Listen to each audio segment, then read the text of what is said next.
JBNN will keep you informed. I'm Michelle Jones. Before we get into the news, please remember to like, subscribe, leave a comment, and share the news with someone today. Now on to the news. 4 armed motorcyclists arrested in Cherry Tree Lane. 4 armed men riding motorcycles have been arrested by police just meters away from where 8 people, including a 7-year-old child, were killed on Cherry Tree Lane Sunday night. The 4 men reportedly signaled to stop by the lawmen but disobeyed. As the men tried to escape, one of them allegedly threw away a black bag he was carrying. The bag was searched and the gun allegedly found. All 4 men were accosted and the gun and motorcycles have been seized. The Joint Military Patrol are both on foot and vehicles. Sometimes we say some things and the people say we are crazy and see this has happened right before our eyes. The police and soldiers are in this space. It is just unbelievable, said head of the Clarendon Police Division Safety and Security Branch, Deputy Superintendent Owen Brown. According to a source, it seems as if the bikers were on their way to an area where they believe the men involved in last night's gun attack are from. Meanwhile, a curfew has been imposed in the community. This was announced by Deputy Commissioner of Police in charge of crime, Fitz Bailey, during a press conference on Monday morning. DCP Bailey said the police high command has launched a high-level probe into the incident. The police is following a number of theories and line of inquiries.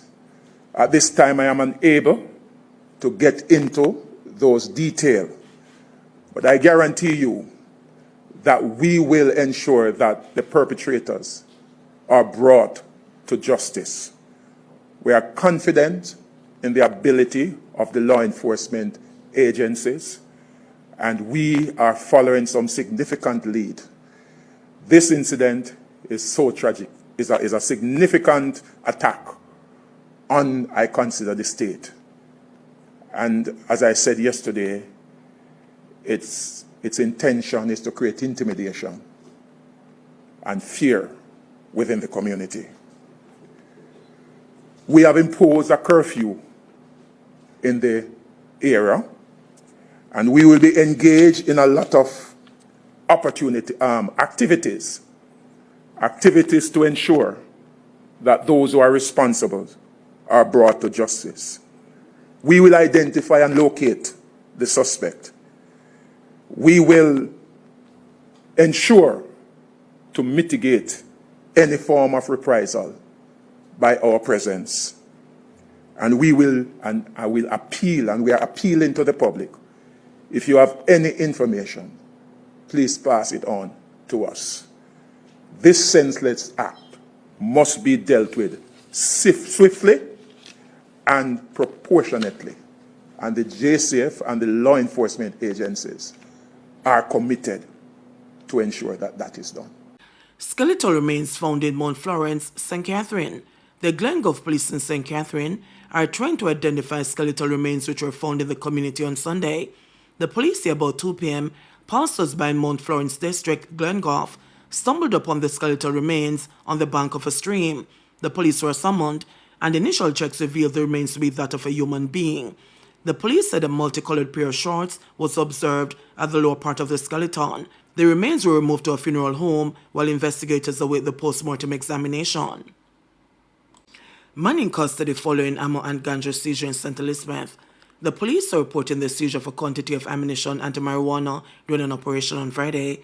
A police source said a man was arrested during the operation.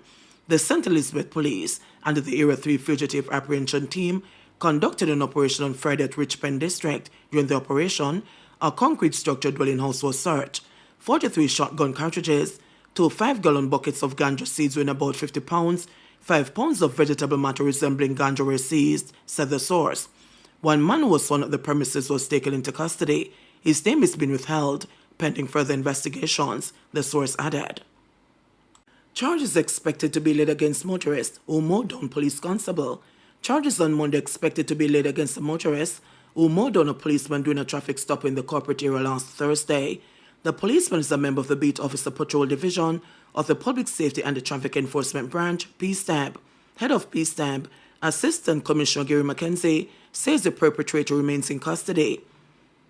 The incident occurred sometime after 6 p.m. It's reported that the motorist was signaled to stop for violating the Road Traffic Act. The beat patrolman was interacting with the motorist when the driver drove off, hitting the lawman to the ground. The constable's body was pinned beneath the vehicle, then dragged along the roadway. It was subsequently rushed to the hospital and has since been released.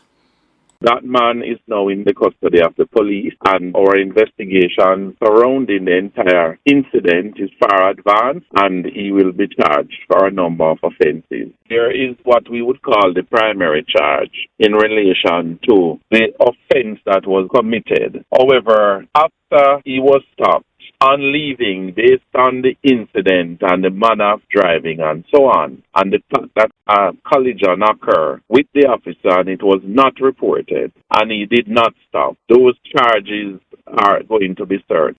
Kingston man caught in Portland, charged with 2023 murder.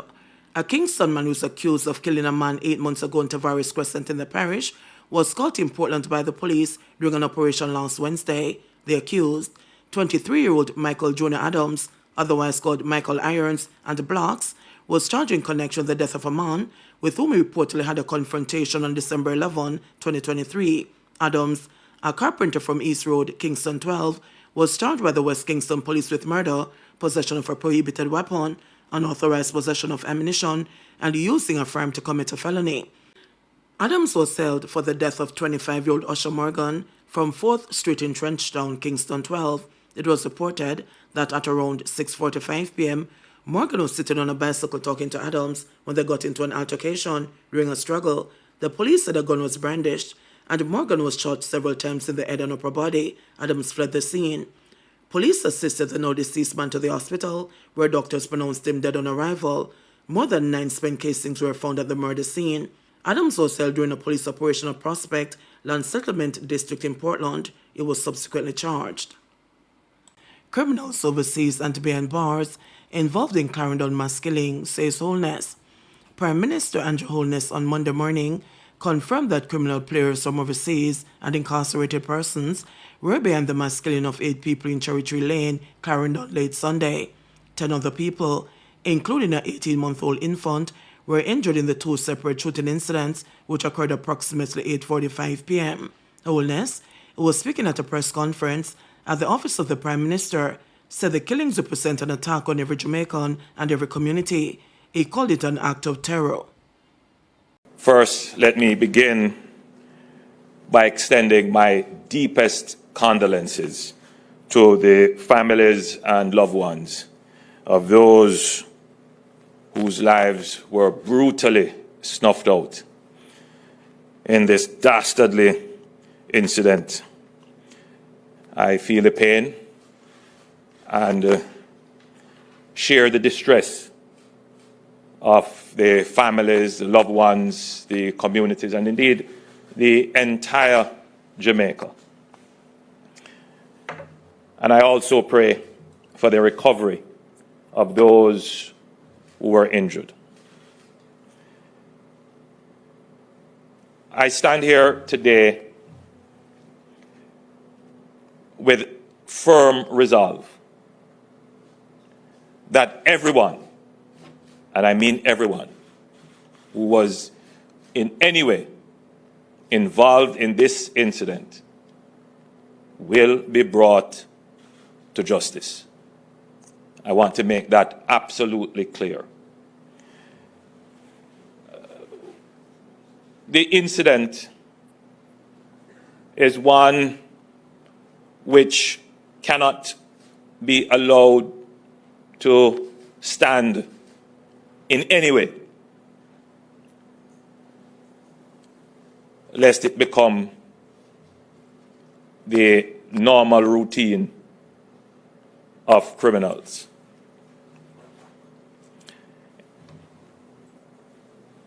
It is a criminal act. It is against our laws. It is an attack on the public order. But I want you to consider for a moment that it goes beyond the victims. It goes beyond the community in which it was perpetrated. It is an attack on every Jamaican. it is an attack on every community. The intention was not only to harm the victims, the intention was not only to spread terror in the local community. No, this act is designed to spread terror in the nation. This is an act of terror. So it can't be treated as ordinary criminality. And that is why we convened the National Security Council this morning. We deliberated for much longer than we had anticipated because there are many issues involved, issues which we will not go into today, but which the nation should be assured that we are examining all dimensions of this terror act.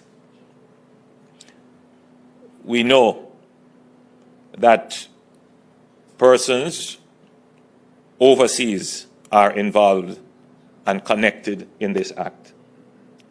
We know that persons who are incarcerated presently have connections in this act.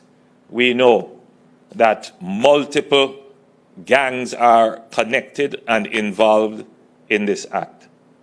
Every gang, every person who in any way facilitated, provided the arms, or were involved and pulled the trigger themselves, we will find you and we will bring you to justice. I want that to be absolutely clear. We will not treat this as another criminal act. We will treat this as an act of terror. Therefore, we have given directions to the security forces to launch an all-out assault on the gangs that are involved, indeed any gang that is involved. There is no way that 8 persons can be killed in one incident in Jamaica and the state stands as if nothing happened. No. Every gang member, every gang will feel the full force of the state today. This must never happen again in Jamaica. Last year, November, another act of terror took place where a gangster with a high-powered weapon shot up a public passenger vehicle and killed 2 innocent children. I made the commitment that they would be found and brought to justice. And indeed, they were. Today, I make a similar commitment. And everyone who is involved in this will be brought to justice, in whichever form the justice is visited upon them. We have played with gangs for far too long.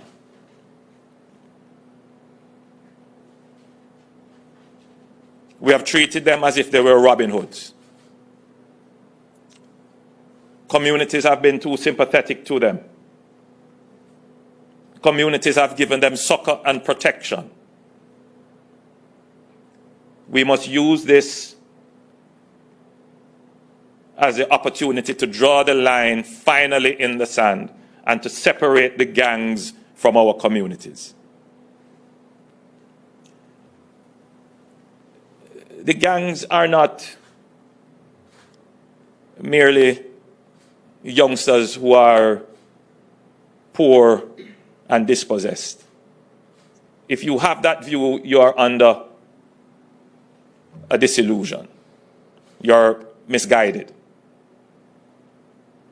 The gangs are, some of them, 2nd and 3rd generation, meaning that they have transitioned from just street-level operations to higher-level coordinated activities to transnational and Some of them have transitioned into business. The gangs are organized economic enterprises.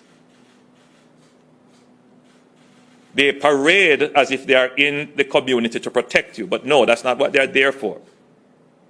They are there to use your community as cover to carry out illegal activities and to make profit from it.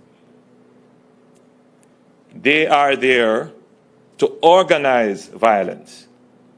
I want you to think carefully on what happened yesterday, last night. Someone had to acquire a vehicle. Someone had to acquire high-powered weapons and the ammunition. Someone had to plan, whether it is to gather the intelligence that an event was being kept. Someone was probably there as a lookout. Someone had to probably call in others to come in who could do the shooting. This was coordinated. So this is what we call organized armed violence.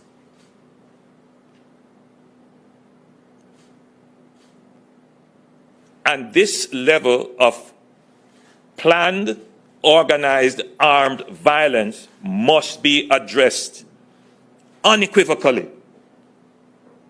It is not a problem affecting Jamaica alone.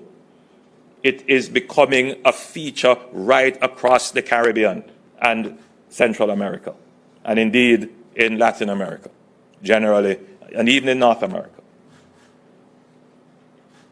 So we cannot allow this incident to be treated merely as another criminal act. It is not merely a criminal act. Organized armed violence is an act of terror, and we must treat them as criminal terrorists. So the security forces have been given the direction. Operations are already underway from all levels: intelligence, from the kinetic operations in the field, to seeking the support of our partners to get those who are overseas, who are facilitating and directing and funding the criminal operations here. No stone will be left unturned. I want to give the Jamaican people the reassurance that your government will use this as the opportunity to deal with the gangs once and for all. St. Mary businessman and bartender booked on firearm charges. A St. Mary businessman and a bartender are scheduled to appear in court to answer to charges of possession of prohibited weapon and unauthorized possession of ammunition following an operation at a bar in Stewartown in the parish on Saturday, August 3. Charger of 45-year-old Kumar Brown, otherwise called Marlon, a businessman of Rio Nuevo, Boscobel, St. Mary, and 26-year-old Nake Johnson, a bartender for Huddersfield District, Boscobel, St. Mary. Reports from the Port Maria police were that at about 12:08 a.m., a targeted radio was carried out at the bar, during which a 6-Sawyer pistol with a magazine containing 14 9mm cartridges was found under the bar counter. Brown and Johnson were arrested and later charged in connection with the find. They are scheduled to appear in the St. Mary Parish Court on Thursday, August 15. JBNN will keep you informed. Please remember to subscribe, like, share, leave us a comment, and click the notification bell to receive our daily news items.